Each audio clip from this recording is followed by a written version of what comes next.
So NXT 2.0 was certainly a dark time for NXT. I certainly saw the idea of what it was supposed to be, but definitely not at the right time. A promotion that would be heavily gimmick-based would see the ideas of many and a lot of stars being born, such as Tiffany Stratton, Braun Breaker, Von Wagner.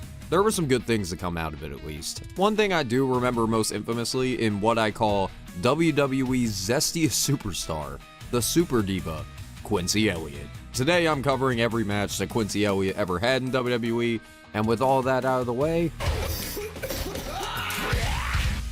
Joe Gacy introduces our first match on NXT Level Up and says that the young man across the ring gets to compete tonight, as Gacy took full credit for Level Up existing, and that man will be Quincy Elliott, dressed as a zesty Kool-Aid man and tussles with Gacy to start us off. Shoulder bump and the big hip swivel. Gacy then ducks a line and gets laid out with a shoulder tackle and a hip toss for a 1 count. Gacy grabs Elliott's hair and starts stomping him out in the corner. Gacy slaps Elliott's titties a couple times, lights him up in the corner, and gets some more boots on the ground. Quincy gets out of the working holds and starts up the right hands and a back elbow. Gacy tries to duck, but he eats a splash to the spine. Quincy then hits a double barrel drop kick as Harlan gets on the ropes, and Elliott blows a kiss to him before Gacy freaks him the fuck out, and then shows Quincy the upside down and becomes victorious as his bald ass homie stands at his side. 4 weeks later on Level Up, and we get some tag team action as the team of Idris and Afe and Malik Blade taking on the team of our zesty boy dressed like Madame Zeroni and Damaris Griffin. Quincy Elliott and Malik Blade will start this match off with a push and the hip swivels once again. Malik with a drop kick, he drops down, and Quincy only hits Blade's spine with his feet off the splash before Blade tags into an Afe. Idris with the step up on Quincy's back before he gets drop kicked into a tag to Damaris. A little time later, Damaris hits a spine buster for a 2 count on an Afe and tags into Elliott. Quincy immediately tags back out and Damaris lays out Idris with the clothesline. Quincy tags in and clocks an Afe in the jaw. Quincy spots his prey and gives him a pounce to get himself fired up. Quincy then knees him in the face for the kick out. Idris with the sunset flip. Quincy then misses the ass drop before Malik gets the tag and the springboard clothesline. Malik with the catching clothesline on the ropes and the diving crossbody soon after for the 2 count. Quincy clocks Malik in the jaw and tags in the Griffin, where he then hits a power slam before Afe hits a double stomp and knocks Quincy to the floor. Afe gets the tag and hits the running knee, followed by Malik hitting the frog splash. Afe then covers Griffin and scores a 3 for his team. I can definitely tell that Quincy needs more work for sure. A little bit stiff and a lot of miscues in this match. Next week on Level Up, and in your main event, we have Chase U's founder, Andre Chase, with Bodie Hayward, and the Chase U section at ringside taking on Quincy Elliott, who decided to dress as your auntie at a funeral as he grinds on the ring post during his entrance. Quincy with the corner post and the hip swivel, followed by the Chase U hand sign to start us off. Quincy pushes Chase into the corner again and decides to throw it back on Chase, but I guess Andre don't swing like that. It's college though, you never know Chase. Chase then decides to throw it back on Quincy for a... Chase ducks a line and gets caught. Chase rakes the eyes and attempts a body slam on the big man, but then this leads to a drop down and splash from Quincy. Quincy hits a rebound sidewalk slam before Chase can get the shoulder up. Andre Bell claps his head. Chase lands on his feet out of the sidewalk slam and starts peppering Elliott. Chase gets an elbow and the double boots out of the corner. Andre climbs the top and Quincy eats a crossbody before he starts up the Chase U stomps. Chase with the boot to the big guts. Quincy dodges the whip. Andre with the up and over. Quincy stops the sunset flip with a hip swivel. Chase then trips Quincy up off the splash and then drops him with a body slam before he covers Elliott and picks up the 3. First time in a while I've actually seen someone win a match with a body slam. Rest in peace to Hulk Hogan as well.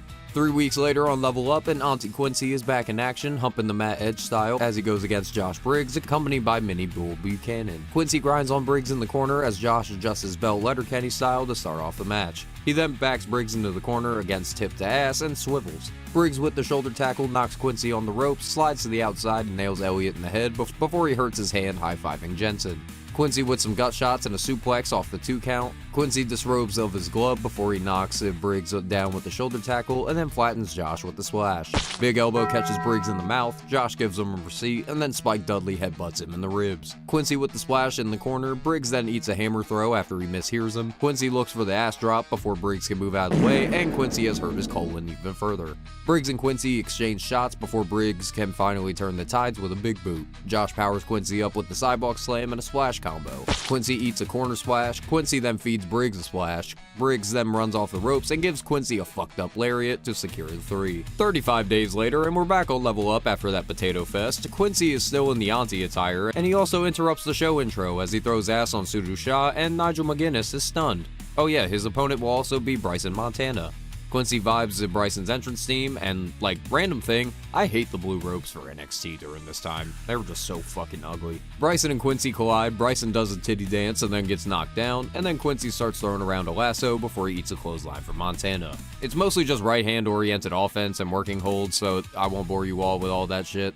Bryson powers Quincy into the corner and then tries to lift him up in a cradle, but Quincy is just too fluffy. Quincy ducks a line, goes under a leapfrog, and hits the flying uppercut to score a 2 count. Montana stops Quincy in his tracks with a single leg dropkick. Quincy drops Montana with a front slam and then hops up the ropes and swings himself into a splash to secure the victory as he starts busting it down sexual style for his victory scene. 3 weeks later, and we have the colorful, handsome man Ikemen Jiro taking on the Zest-Master Quincy Elliott. Ikemen with a cartwheel to kick us off, Quincy then sauces it up to follow, throws Jiro away with his ass and blows him a kiss. Jiro catches the kiss and rips it to shreds. Quincy sends some more, but he catches them all and sprinkles them down. He catches a big kiss and tosses that bitch to the rafters. Jiro with the shoulder tackle, Quincy then shimmies, and then soon after, Ikemen tries to body slam him, but Quincy just squashes him and dabs on him. Quincy canes Jiro, Jiro lands on the apron. The outcome of that match. Oh!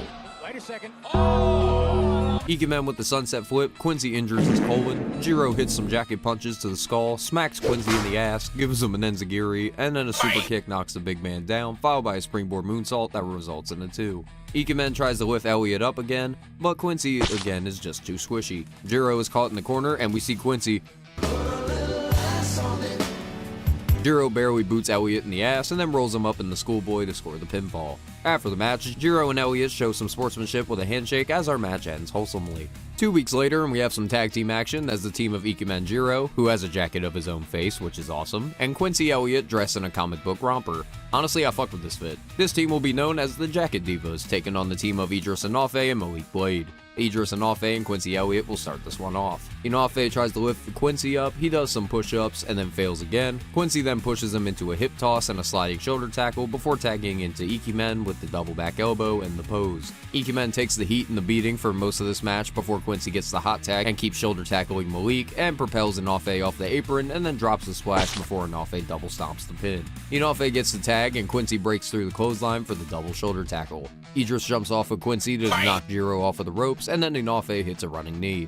Enofe then powers Quincy up, and the team hit the G9 on Elliott to pick up the win. Next week on Level Up, and Zion Quinn comes down to the ring. Zion gets a mic and tells his opponent to get out of the ring in 10 seconds, and the man happily obliges. Zion then looks for the man with the X Factor to face him one-on-one, and Zest-Man Fly comes out on a bedazzled moped dressed like Bruno Mars from 24 Karat Magic. Zion starts the corner onslaught of shots in the corner to start us off. Quincy with the hip toss nails the sliding shoulder tackle, catches Quinn in the corner and canes his face. Zion gets a running shot in the corner, nails him in the mons pubis, and Quincy starts firing up with every punch. Quincy starts the offense, but he just gets an elbow to the skull and just runs into the double forearms. Zion lifts Quincy up and drops him with Murphy's Law before Elliott gets the shoulder up. Zion locks on a half stranglehold, he then ripcords himself into a shoulder tackle, and then he eats a running uppercut. Quincy splashes Zion in the corner, and then he busts down sexual style to score the 3. Yes, that's what I'm calling that move. 39 days later, and Quincy Elliott debuts on NXT 2.0 as the Super Diva, dressed as a Pan-Ebony Sindel from Mortal Kombat, and in his debut, he takes on Sean Gallagher. Wade Barrett is very confused about Quincy Elliott on commentary. You can explain it, what is this? Quincy hits a stank-ass nay-nay to start the match off.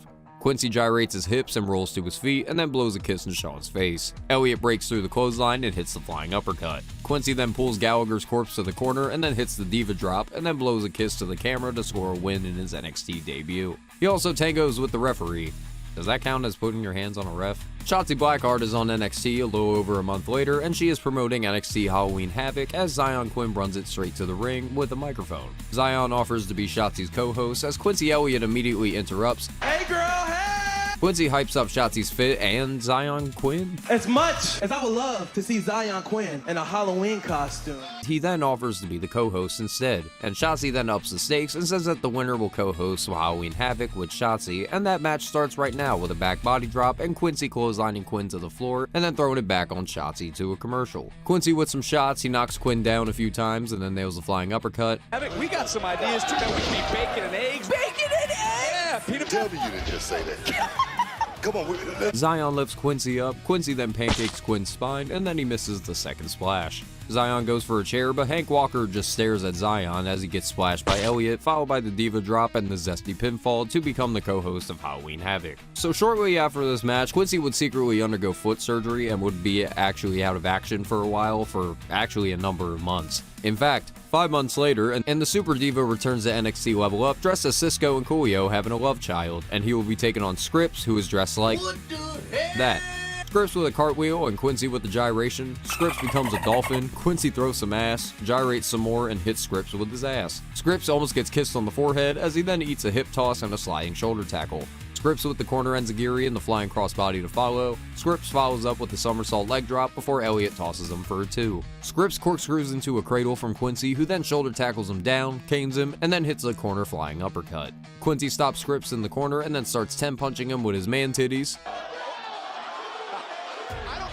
Scripps tosses Elliott to the floor and then hits the somersault senton off the top to score the win. A man just punched another man with his man titties. That's America's tits. 11 days later on NXT, and we have a 20-man battle royal to determine who will be the final spot in the North American Championship ladder match at Stand and Deliver. 5 seconds in, and Dabba-Kato clotheslines Quincy over the top to be the first eliminated to throw an absolute tantrum. 2.5 months later on Level Up, and Quincy comes out here dressed like the color purple in New Jack City, had a terrible love child, and he will be taking on Kale Dixon. The same old shit occurs. Quincy rolls over Kale Dixon and hits him with a hip toss before he chops the shit out of his titties. Quincy takes Kale's arm and then starts bouncing on the top and hits an old school arm drag. Quincy then does it again, but he keeps it old school this time. Kale tries for a schoolboy, Quincy misses the dropkick and then knees Elliott in the head for a 1 count. Quincy with the corner boot, he starts getting the comeback with the forearms. He then nails Dixon with the rocket kick. Quincy then eats the corner, Kale then rolls up Elliott and then puts his legs on the ropes to steal the win. Kale gyrates in front of Quincy, and then Quincy lays him out with a body slam for the post-match rebound. 7 weeks later, and we get to our final match of the video, which will be a tag team encounter.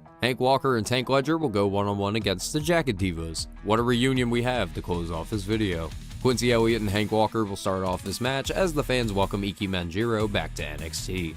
Quincy asks for a hug, but Hank just gives him a headlock before the usual shoulder tackle gyration sequence. Quincy rolls out of the wrist lock and a cartwheel, and then Hank and Tank sandwich Quincy between them as Ikemen tags himself in, cartwheels and blows a kiss to Quincy, and then Tank does the same and blows a kiss to his bro. Ikemen gets softened up for a while before the hot tag to our diva. Quincy dials it up and lays out Tank with the flying uppercut. Quincy splashes Ledger in the corner and gives him a running bulldog before Hank breaks up the pinfall. Jiro then starts lighting Hank up with his jacket. Quincy gives Tank a smack on the ass, smacks his face. Tank then rapid fire spanks Quincy and tags in Hank. Quincy gets a big boot from Hank, they hit a double Mac attack, and then they hit the flying fridge to pick up the win. And that was every match that Quincy Elliott, WWE's zestiest superstar, competed in NXT.